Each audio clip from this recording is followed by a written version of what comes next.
ትንቅንቅ ክፍል 13 ልብ አንጠልጣይ ታሪክ። ደራሲ ሶልቤክ፣ ተራኪ ሶፊያ ይሱፍ። ይሄንና መሰል የፍቅር ታሪኮችን ለማግኘት ቻናላችንን ሰብስክራይብ ያድርጉ። መልካም ቆይታ። ይልቅ ታዴ እንዴት ነው? ምን እሱ ይሄው ስራ ብሎ ሊሞት ነው። 12 ሰዓት ይወጣል። ሆስፒታል ቀጠሮ አለው። አብረን እንድንሄድ ብዬ ነው ያስመሸው። እንዴ እንዴት በምሽት? ከሰዓት ነበር እኮ ዶክተሩ የቀጠረው። ግን እሱ ስራ ገባለሁ ማታ ስወጣ ልምጣ ብሎ አሳመነው። ጥሩ በቃ ቶሎ ጨርስና እንውጣ ብሎ ቡናውን ፉት አለ። መለስ ወደ ሞገስ ደውሎ አጣራ። ስለተባለው ጉዳይ በዝርዝር ነገራቸው። ሞጌ አመስግኖ ስልኩን ከዘጋው በኋላ ከጥፋታቸው ጋር የተያያዘ ጉዳይ ይሁን አይሆን ባላውቅም ግን የነገረኝ መረጃ ትንሽ አስደንጋጭ ነው አለው። ቢኒ ምንም አልመሰለውም። ገነት ደውላ ስለመገኘታቸው ስለነገረችው ማሰብ አቁሟል። ቢኒ አለው ጮክ ብሎ። አቤት አለ እያፈጠጠበት። የት ሄድክ? የምልህን እየሰማኸኝ አይደለም? ሰምቼሃለሁ፣ ግን ምን? በቃ ደህና ናቸው። እሱ ገንዘቡን ለመብላት ብሎ የደረሰውን ድርሰት ተቀብዬ ማመን አለብኝ። በቃ ቶ ገንዘቡን ላለመመለስ የፈጠረው ወሬ ነው ብሎ ብርድ ልብሱን ለብሶ ተኛ። ለ3,000 ብር ነው እንዴ የምትሆነው? መልስ የለም። እሺ ዝምታው ካዋጣህ መብትህ ነው። አሁንም መልስ የለም። አሁንም ቢሆን መልስ ያስፈልገኛል፣ እሱን አትዘንጋ ብሎ መብራቱን አጥፍቶ ተኛ። ሚኪ መርሃ ግብሩን ጨርሶ ሲወጣ ስልኩን ሲመለከት ብሌን 2 ጊዜ ደውላለት ነበር። አስታውሷ መደወሏ ደስ ብሎት ፈገግ አለ። ከስቱዲዮ ወጥቶ ወደ መኪናው አመራ። ሹፌሩ ጌታዬ አሁን ወዴት ነው የምንሄደው? ኤፍሬም ቤቱ ሰደኝ። አዎ እዛ ውሰደኝ፣ ዛሬ እዛ በሆን ጥሩ ነው ብሎ ወደ ብሌን ደወለ። አጎቴ ስደውል አታነሳም፣ በሰላም ነው? ሆን ብለሽ ነው አይደለ ፕሮግራም በምመራበት ሰዓት የደወልሽው? ኧረ አጎቴ ዛሬ እየሰማሁ አልነበረም፣ ሰዓት የሄደ መስሎኝ ነበር የደወልኩት። እና ጨረስክ? አዎ ጨርሼ ወደ ኤፊ ጋር እየሄድኩ ነው። እንዴ ምነው አጎቴ ችግር አለ? ችግር ከሌለ ወደ ልጄ ቤት መሄድ አልችልም? እንደሱ ማለት ያልነበረም፣ ግን ኤፊ አብሮኝ ነው። የመልህ የሆስፒታል ቀጠሮ አለ፣ እሱን አሳይተን እንመለሳለን። በቃ ጥሩ እሺ፣ እቤት እንገናኛለን በይልኝ። ያችን የሚወዳትን ነገር አብስዬ እጠብቀዋለሁ። አጎቴ ደግሞ አሁን ብለህ እኔን ለማስቀናት ነው አይደል እንደዚህ የምታደርገው? ቅናትን እዚህ ጋር ምን አመጣው? የፈለገ መጦ መመገብ ይችላል። እሺ በቃ ይመቻችሁ። እሺ በይ ንገሪው ቶሎ እንዲመለስ። እሺ እነግረዋለሁ። ስልኩ እንደተዘጋ አየ ሰው ልጅ በቃ ልክ እንደ ውሃ ብርጭቆ ማለት ነው። ሹፌሩ በመገረም እንዴት ጌታዬ፣ ምን ለማለት ፈልገው ነው? የመልህቅ ጉዳይ በጣም አሳስቦኛል። አንድ አይኑ ተስፋ እንደሌለው ዶክተሮቹ ደፍረዋል እናገራሉ እንጂ ነገሩ እንደዛ ነው። ሹፌሩ ሳያስበው ከሌላ መኪና ጋር ሊጋጭ ሲል ለትንሽ ሸሽቶ አመለጠ። ሚኪ በጣም ተናዶ ያመሃል፣ ጤነኛ አይደለህም? ምን እየሆንክ ነው? ያንተ አይን ነው እንዴት አወረው? ፊት ለፊት የሚመጣውን መኪና እንዴት አታይም? እንዴት ብሎ ጮኸ። ይቅርታ አለቃ ብሎ አንገቱን ደፋ። ይቅርታ አትበለኝ፣ እኔ እንደዚህ አይነት ሹፌር አልፈልግም። በመኪና እግሬን አጣሁ፣ አሁን ደግሞ ህይወቴን ማጣት አልፈልግም። ይበቃል። ይቅርታ አለቃ፣ እባክዎትን ሳላውቅ ነው ያደረግኩት። የመልህቅን አሳዛኝ ዜና ሲነግሩኝ ያልጠበቅኩት ነገር ሆኖብኝ ነው። በድጋሚ አይለምደኝም። አዎ እኔ ነኝ ጥፋተኛ፣ እኔ ነኝ ብሎ ግንባሩን በቀኝ እጁ ደገፍ አድርጎ ወደ ኋላ ለጠጥ ብሎ ተኛ። የኢንስፔክተር ዓለም ሰገድ ቢሮ በሩ ተንኳኳ። በዛ ጎርነን ባለው ድምፁ ይግቡ አለ። መርማሪ ፖሊሱ በሩን ከፍቶ ገብቶ ተገቢውን የፖሊስ ሰላምታ ሰጥቶት ቆመ። እባክህን ተቀመጥ ብሎ ወደ ወንበሩ አመላከተው። እሺ ብሎ ተቀምጦ በእጅ የያዘውን ደብተር ገለጠው። ምን አዲስ ነገር አለ? ኢንስፔክተር ነገሩን ከሌላ ጊዜ በተሻለ ጠበቅ አድርጎ መቀጠል ሳይኖርብን አይቀርም። አቶ ኃይሉንም በቁጥጥር ስር አውለናቸው የማጣራት ስራችንን እሳቸው ላይ ብናነጣጥር ጥሩ ነው። መረጃዎችን በጥልቀት ለመመርመርና ከእይታችን እንዳይሰወሩ የበለጠ ያግዘናል። ምን የደረሳችሁበት ጠቃሚ የሆነ መረጃ አለ? በሚገባ እዚህ ወረቀት ላይ ለማስፈር ሞክሬያለሁ፣ መመልከት ትችላለህ ብሎ ከደብተሩ ውስጥ ታጥፎ የተቀመጠ ወረቀት አውጥቶ ሰጠው። ተቀብሎ አየት አደረገውና በጣም ጥሩ አቶ ኃይሉ አሁኑኑ በቁጥጥር ስር ይዋሉ። ተጨማሪ የሰው ኃይል ካስፈለገ ይመደብልሃል። ማጣራት ያለባችሁ ጉዳዮችን በአጠቃላይ በተጠንቀቅ አጣርታችሁ በአስቸኳይ አሳውቁኝ። እሺ ኢንስፔክተር፣ ታዛዥ ነኝ ብሎ ከወንበሩ ተነስቶ የፖሊስ ሰላምታ ሰጥቶ ሊወጣ ሲል አንድ ነገር ትዝ አለው። መለስ ብሎ ኢንስፔክተርን ተመለከተው። አለምሰገድ ቀና ብሎ አይቶት ችግር አለ አለው። አይ ሌላ ሳልነግርህ የረሳሁት ጉዳይ፣ ተጠርጣሪዎቹ 2 ሴቶች ትላንትና ምሽት ወደ ቤታቸው ተመልሰዋል። በተጨማሪም የአንደኛዋ ባለቤትም አብሯቸው እንደነበር በአካባቢው የነበሩ የስራ ባልደረቦቻችን ገልጸውልኛል። አሁንም እዛው አካባቢ ላይ የማጣራት ስራውን እየሰሩ ነው። ይህንን ልንገርህ ብዬ ነው። በጣም ጥሩ፣ አሪፍ፣ ደስ የሚል ዜና ነው። አካባቢው ላይ በቂ ጥበቃ ማድረግ እንዳይዘነጋ። መውጫ መግቢያቸውን በደንብ ተቆጣጠሩ። ለደቂቃ ከዓይናችሁ እንዳይሰወሩ። ታዛዥ ነኝ ብሎ በድጋሚ ሰላምታውን አቅርቦ ወጣ። መልህቅ ማታ ክፍሉ ገብቶ ከተኛ በኋላ እስከ ንጋት 5 ሰዓት እዛው ክፍሉ ውስጥ እንደተኛ ነው። ብሌን ቁርስ ሰርታ ይዛለት ስትገባ ጭንቅላቱ ላይ የእሷን ሻሽ ጠምጥሞ በሆዱ አልጋው ላይ ተኝቶ አገኘችው። እንዴ ምን ሆነህ ነው?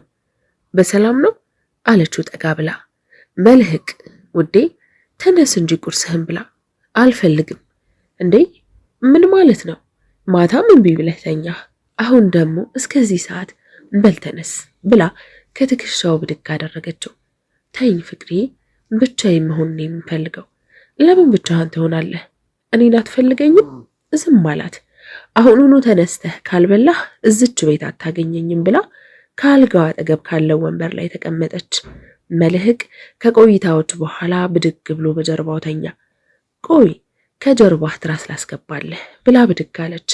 እንደሚመቸው አስተካክላለት ያመጣችውን ቁርስ ልታጎርሰው አነሳች። መልህቅ ደስ እንዲላት ብሎ የተወሰነ ጎረሰላት። ዛሬ ትሄጃለሽ? የትም አልሄድም። ምን ነው? ዛሬ እኮ ሐሙስ ነው። የዳንስ ትምህርት ቤትሽ ልጆችሽም ይጠብቁሻል። ደውዬላቸው ነበር። ካንተ አይበልጥብኝም። እኔ ምንም አልሆንም፣ አንቺ ሂጂ። እኔን ማየት አስጠልቶሃል እንዴ? ከቅድም ጀምሮ ብቻህን ለመሆን ጥረት እያደረክ ነው። ተይ እሺ፣ እንደዚህ አትበይኝ። እንኳን አንድ አይኔን አጥቼ ቀርቶ ሁለቱንም አይኖቼን በዝች ቅጽበት ድርግም ቢሉ በልቤ አንቺን ማሰብ፣ በአንደበቴ ስለ አንቺ ማውራት አልሰለችም። ከላይ የምታየው ነው እንጂ የውስጥ አይኔ ዛሬም አንቺንና አንቺን ብቻ ነው የሚያየው ሲላት ሄዳ ተጠመጠመችበት። በጣም እወድሃለሁ፣ መቼም አይለይህም አለችው። እስኪ ዝም ብለሽ ተመልከችኝ አላት። እሺ ብላ አይን አይኑን ማየት ጀመረች። አየሽ፣ እያየሁሽ ነው። እንባሽን ማየት እችላለሁ። ከድምፅሽ ደስታሽንና ሐዘንሽን መረዳት እችላለሁ ብሎ የሚወርደውን እንባዋን ጠረገላት። ለደቂቃዎች በዝምታ ተፋጠጡ። ሁለቱም አንዳቸው ወደ አንዳቸው እየተጠጉ ይበልጥ ተቀራረቡ። በመሃላቸው የነበረውን ክፍተት ተሰብሮ እቅፍ አድርጎ ወደ ደረቱ አስጠጋት። ለደቂቃዎች በተጋጋለ የስሜት ማዕበል ሲዋኙ ቆይተው የብሌን ስልክ ጮኸ። ከነበሩበት ስሜት አወጣቸው። ስልኳን ስትመለከት ኤፊ ነው። ወይ ኤፊ፣ እንዴት አደራችሁ? ይመስገን ደህና ነን። እንዴት ናችሁ እናንተ? መልህቅ እንዴት አደረ? አሁን ትንሽ ይሻላል። የተወሰነ ምግብ ጉረስ እያደረገ ነው። ቁጭ ብሎም እያወራኝ ነው። ጥሩ መበርታት ነው። አንዴ ካመጣው ምን ይደረጋል? ፈጣሪ የፈቀደውን አደረገ። ስለዚህ አበርቹ። እሺ ኤፊዬ፣ እነግረዋለሁ። አሁን ደህና ነው። አትመጡም እንዴ? ሚኪ በጠዋት ነው ስራ የገባው። እኔ አሁን ወደ ቢሮው እየገባሁ ነው። የምሰራቸው ስራዎች አሉኝ። በጊዜ ከጨረስኩኝ መምጣት አይቀርም። በቃ እሺ፣ አሳውቀኝ እሺ መልህቅን ሰላም በይልኝ። እሺ እሱም ሰላም ብለዋል ብላ ወደ መልህቅ ስትመለከት ብርድ ልብሱን ከፍ አድርጎ ወደ ፊቱ አስጠግቶት ተኛ። ስልኩን ዘግታ ሰላም ብለዋል፣ ለምንድን ነው የምትገላምጠኝ ብላ ብርድ ልብሱን ከፈተችው። መልስ ሳይሰጣት ተኛ። እንዴ ምን ሆነህ ነው? ምን ማለት ነበረብኝ? ቆይ ፍቅር እየሰራን ነው እንዳትደውል ማለት ነበረብኝ? እንደዛ እንድለው ነው እንዴ የፈለግከው? አሁንም ዝም ብሎ አተኛ። አንተ አታውራኝም ብላ ጀርባውን መታችው። አሁንም ዝም እንዳለ ነው። እጅን ትወዳለች ብሌን፣ በልሽቻው ወደ የዳንስ ትምህርት ቤቱ ሄጃለሁ ብላ ከአልጋው ላይ ልትወርድ ስትል ቀኝ እጇን ያዝ አደረጋት። ልቀቀኝ እሺ አላናገርህም ብላ ብድግ ስትል ጎትቶ ወደ ራሷ አስጠጋት። ትርሲት ለገሊላ ደወለችላት። እኔ ምንሽ ለሰውየው ልደውልለት እንዴ? የቱ ሰውዬ አለቻት ገና ከእንቅልፏ እየተነሳች። አንቺ የዞረብሽ እስካሁን ተኝተሽ ባልሆነ። አዎ እስኪ ተኝ፣ ትንሽ ልተኛ። ያምሻል እንዴ? ምን እያሰብሽ ነው? አናግረሽው ወደ ስራ መመለስ አትፈልጊም?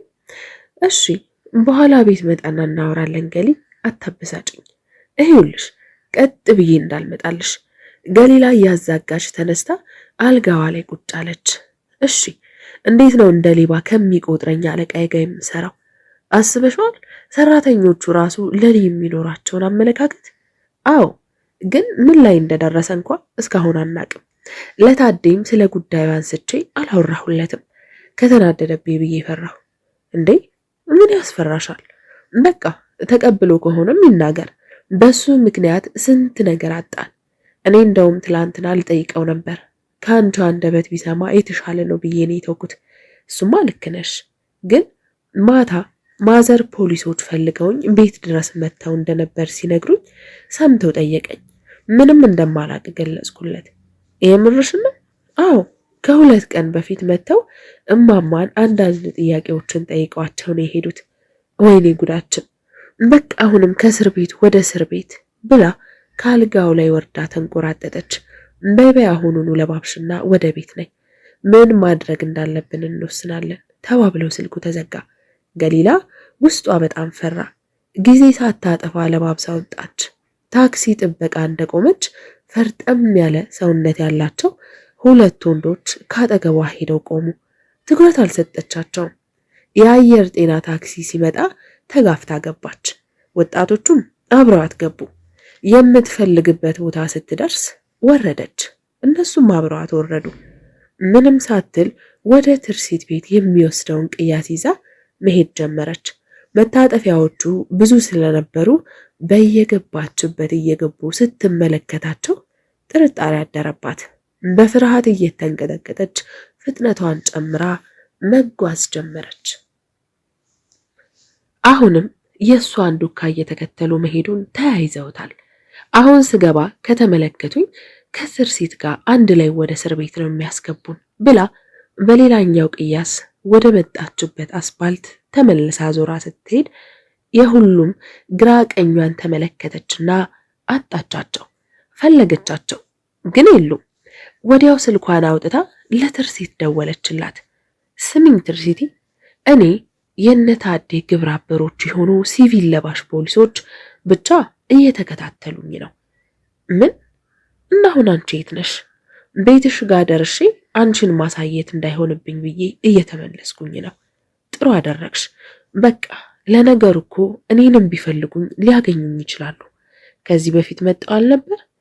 በቃ እኔን ነው ማለት ነው የሚፈልጉት። አዎ ሊሆን ይችላል። እንደምንም ብለሽ ከአይናቸው ለመሰወር ሞክሪ። ቀጥታ ቤት ከሄድሽ ጥሩ አይሆንም። መሸወድ አለብሽ። መሸወጃ ቴክኒክ ተጠቀሚ። እሺ ብላ ስልኩን ዘግታ ዝም ብላ የት እንደሆነ በማታውቀው ታክሲ ውስጥ ገብታ ሄደች። በሐሳብ ጭልጥ ብላ ብዙ ርቀት ከተጓዘች በኋላ ፖስታ ቤት ተመለከተች። ወራጅ አለ ብላ ወርዳ ወደ ፖስታ ቤቱ ገባች። የራሷን የሳጥን ቁልፍ አውጥታ የተላኩላትን ነገሮች ስትመለከት በካኪ ወረቀት የተጠቀለሉ 4 መልእክቶችን አገኘች። ገልበጥ አድርጋ የላኪውን ስም ስትመለከት 2 ወረቀት ላይ ገነነ አማሃ ይላል።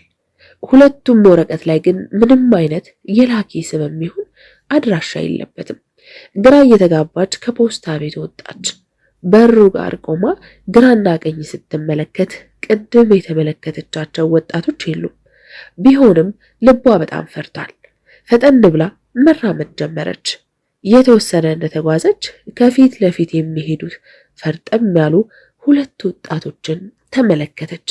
ባለችበት ቀጥ ብላ ቆመች። ወጣቱ ዞሮም ሳያት እያወሩ መንገዳቸውን ብቻ ተከትለው ይጓዛሉ። ወደ ኋላ ተመልሳ አንድ ካፌ ውስጥ ገብታ ቁጭ አለች። ሁለቱንም እጆቿን ጠረጴዛው ላይ አድርጋ አገጯን አስደግፋ በፍርሃት ኩምትር ብላ ተቀመጠች። አስተናጋጇ ከቦታው ደርሳ እንኳን ደህና መጣሽ፣ እባክሽ ምን ልታዘዝ አለቻት። ከወገቧ ዝቅ ብላ መልስ አልሰጠቻትም። አልሰማሽኝም እህቴ ስትላት አፏ ይንቀሳቀሳል እንጂ የምትለው አይሰማም። አስተናጋጇ በሁኔታዋ ተገርማ ትከሻዋን ነካ አደረገቻት። ብንን ብላ ከነበረችበት የቅዠት ዓለም ወጥታ ምን አልሽኝ እናቴ አለቻት። ከቅድም ጀምሮ እያወራሁሽ ነበር፣ አንቺ አልሰማሽኝም። አዎ ይቅርታ፣ በጣም ይቅርታ ብላ በላብ የወዛውን ፊቷን ጠራረገች። እሺ ምን ይምጣልሽ? ቀዝቀዝ ያለ ውሃ አምጪልኝ ብላ ከቦርሳዋ ስልኳን አውጥታ ልትደውል ስትል ትርሲት ደወለች። ልደውልልሽ ስል ደወልሽልኝ፣ ልቤን ልተፋው ምንም አልቀረኝም። እንዴ ተረጋጊ እንጂ ምን መሆንሽ ነው? እንዲህ ስትሆኚ ማየታቸው የበለጠ ጥርጣሬያቸውን ይጨምረዋል። ወይኔ ገሊ በማላውቀው ጉድ እንዲህ አኩኩሉ ልጫወት። አሁን የት ደረሽ? መንገድ ላስለውጣቸው ብዬ ወደ ሌላ ቦታ ሄጄ እነሱን የሚመስል ሰው ከፊት ለፊቴ ስመለከት አንድ ካፌ ውስጥ ገባሁ። አይ ገሊ በቃ እችናት አቅምሽ ብላ ሳቀችባት። ሳቂ አንቺ ምን አለብሽ? ቤትሽን ዘግተሽ ተቀምጠሽ ነው። ምን ካፌ ነው ያልሽው? ልምጣልሽ? ኧረ አርፈሽ ተቀመጭ። እኔም በመውጣቴ ፈጣሪን እያማረርኩ ነው። ግድ የለሽም። የት ነሽ ልምጣልሽ? ምን መያዝ ከፈለጉ አሁን ካለሽበት ሆቴል አንጠልጥለው ይዘውሽ ይሄዳሉ። ስለዚህ አያሳስብሽ። የት ነው ያለ? እሱስ ልክ ነሽ ብላ ከአስተናጋጇ ውሃውን ተቀብላ አመሰግናለሁ አለቻት። እኮ የት ነሽ? ፖስታ ቤት ስንመጣ የምንገባበት ካፌ ነኝ። በቃ መጣሁ፣ ራስሽን አረጋጊ ብላት ስልኩን ዘጋችው። ገሊላ በረጅሙ ተነፈሰችና አጠገቧ የተቀመጠውን ውሃ ድው አድርጋ ጠጣች። መልህቅና ብሌን የልባቸውን አድርሰው ሲጨርሱ በየፊናቸው ተዘረሩ። ሁለቱም ሰውነታቸው በላብ ረሷል። መልህቅ ባልበላ አንጀቴ ስፖርት ታሰርኛለሽ፣ ሲያዩህ ግን ከመጠን በላይ ጠግበህ የምታወራረድ ነው የምትመስለው። ያወራረድኩትስ የበላሁትን ምግብ ሳይሆን ሐዘኔንና ጭንቀቴን ነው። አሁን ደስታ እየተሰማኝ ነው። እኔ ደግሞ ያንተ ደስታ ምክንያት ስለሆንኩኝ ደስተኛ ነኝ ብላ ደረቱ ላይ ልጥፍ አለችበት። ሚኪ ቢሮ ውስጥ ቁጭ ብሎ አንዳንድ ስራዎችን በመሰራራት ላይ እያለ ተለቅ ያሉ ጺማቸው ፊታቸውን ሙልት አድርጎት ግን ደግሞ በአግባብ ተከርክሞ ልዩ ውበት ያጎናጸፋቸው ሽበታቸው ጣል ጣል ብሎ በፀጉራቸውና በጺማቸው ላይ ይታያል። መልካቸው ቀይ ሲሆን ከለበሱት ጥቁር ሱፍ ጋር ልዩ ውበት ደረቦባቸዋል። የሚኪን ቢሮ በር አንኳኩ። በኋላ ወደ ውስጥ ዘለቁ። ሚኪ ሲያያቸው ደነገጠ። የሆነ የተለየ ግርማ ሞገስ አላቸው። ይቅርታ ተነስቼ ስላልተቀበልኩት። ምንም ችግር የለም ወዳጄ፣ ላክብሮት አመሰግናለሁ። እባክዎን ይቀመጡ ብሎ ወደ ወንበሩ ጠቆማቸው። እሺ ብለው ቁጭ አሉ። ከወገባቸው ደገፍ ብለው እግራቸውን አነባብረው በእውነቱ ስላየሁ በጣም ደስተኛ ነኝ። አመሰግናለሁ ወዳጄ፣ ፈጣሪ ያክብርልኝ። ምንም ጣለውት ካለ ቡና ይሁንልኝ። ሚኪ ለጸሐፊው ደውሎ አንድ ቡና ብሎ አዘዘ። ምን ነበር? ቀጠሮ ነበረን? ቀጠሮ እንኳ የለንም፣ በአጋጣሚ ነው የመጣሁት። እሺ መተዋወቅ ብንችል? እኔ ሚኪያስ ታመነ እባላለሁ ሲል ከት ብለው ሳቁ። ሚኪ ደንገጥ ብሎ ያስቃል እንዴ አላቸው። ይሄን የዓለም ሕዝብ የሚያውቀውን ስም እንደ አዲስ ስትነግረኝ ገርመኸኝ ነው ብለው በድጋሚ ሳቁ። እሱስ ልክ ነዎት፣ ግን እኮ የዓለም ሕዝብ አይደለም ድፍን የኢትዮጵያ ሕዝብ ሬዲዮን ያዳምጣል ማለትም አይደለም። የማያዳምጡ እንዲሁም ጣቢያዎች የማይሰራባቸው አንዳንድ የክልል ከተሞች አሉ። ስለዚህ ያውቁኛል ከማለት ቢያውቁኝም ይወቁኝ ማለቱ ይሻላል ብዬ ነው ብሎ ፈገግ አለ። እሱስ ልክ ነህ፣ ፋሚ ይባላለሁ። ከ2 ሳምንት በፊት ነው ወደ ኢትዮጵያ የተመለስኩት። ቀንደኛ የምስጋና ሬዲዮ መርሃ ግብር አድማጭ ነኝ። እውነት ለመናገር በሆነ አጋጣሚ ቢያልፈኝ እንኳ ማህበራዊ ድህረ ገጽ ላይ ሲለቀቅ ጠብቄ እከታተለዋለሁ። ዋው በጣም ደስ ይላል አቶ ፋሚ፣ ቤተሰባችን ኖት ማለት ነው። በሚገባ በጣም ደስ ብሎኛል። በድጋሚ እንኳን ደህና መጡ። አመሰግናለሁ። እሺ ታዲያ ወደ ቢሮአችን ምን እግር ጣሎት ሲል ጸሐፊዋ ቡናውን ይዛ መጣች። አጠገባቸው ቆማ ከቀዳችው በኋላ የሚበላ ምን ላምጣልዎት አለቻቸው። ምንም አያስፈልግም የኔ ልጅ አመሰግናለሁ ብለው ቡናውን ተቀበሏት። ሚኪ መርሃ ግብራችንን የሚደግፍ ባለሀብት አገኘን እያለ እያሰበ ነው። እና ለምን ነበር አሉኝ። ምን መሰለህ አንዴ ታስታውስ እንደሆነ እኔ እንጃ እንጂ ከ2 ሳምንት በፊት ይመስለኛል። አዎ እንደዛ ነው የሚሆነው። ብቻ ፕሮግራም ከሰማሁ በኋላ ነው ወደ ኢትዮጵያ የመጣሁት። ዋናው ዓላማዬ ይህ ባይሆንም ግን ይሄም ጉዳይ ነው። ልክ ብለዋል አቶ ፋሚ። ሁላችንም የሌሎች ጉዳይ የኛም ጉዳይ እንደሆነ ብናስብ የሚወድቅ የሚቸገር የሚጠፋ አይኖርም ነበር። አዎ እና ይቺ ባለ ታሪክ ፎዚያ ትባላለች ሲለው ሚኪ ከዛ በኋላ ብዙ የድርሰት ታሪኮችን ጽፏል። በስም ብቻ ሊያስታውሳት አይችልም። እስኪ ስለ ልጅቷ ያብራሩልኝ። እንዴት ትረሳታለህ? ቤተሰቦቿ በስጋ ደዌ የታመሙባት። ሚኪ አልመጣችለትም፣ ግን ዝም ብሎ አዋው አስታወስኳት እና ምን ነበር አላቸው። ሌላ ተጨማሪ ፍንጭ ቢነግሩኝ ብሎ ልጅቱ ምን ላይ እንደደረሰች ማወቅ እፈልጋለሁ ብሎ ጥያቄውን ወደ ራሱ አዞረበት። ሚኪ ፈጦ ቀረ። ከዚህ በፊት በሰራቸው ታሪኮች ዙሪያ ምንም አይነት ጥያቄዎች መጣውበት አያውቁም።